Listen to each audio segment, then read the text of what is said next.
line ခေါ်တယ်ရပါပြီဒါအခြေခံပါကျွန်တော်တို့ရေနွေးနွေးလေး250 ml ထည့်ပါမယ်ပြီးရင်တကြား250 gram ထည့်ပါမယ်ပြီးရင်တံပြာအခွန်ကိုခုလိုလေးအမုံလေးဖြည့်သွားအောင်လုပ်ရပါမယ်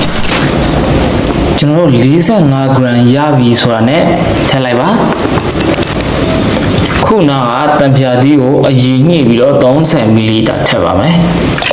ပြီးရင် citric acid 30 gram ထည့်ပါမယ်ပြီးရင်ကျွန်တော် blend လုပ်ရပါမယ်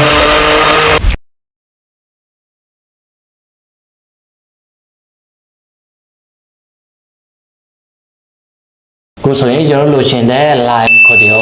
ရပါပြီဒါအခြေခံပါကျွန်တော်တို့ orange ခေါ်တယ် pineapple ခေါ်တယ်စသဖြင့်လုပ်လို့ရပါတယ်ပြီးတော့ edible flower နဲ့တောင်းလုပ်လို့ရပါတယ် okay မနေ့ပြန်ဒီ line ခေါ်တယ်နဲ့ guide လက်လေးစမ်းလုံးကြည့်ကြအောင် see you ပါ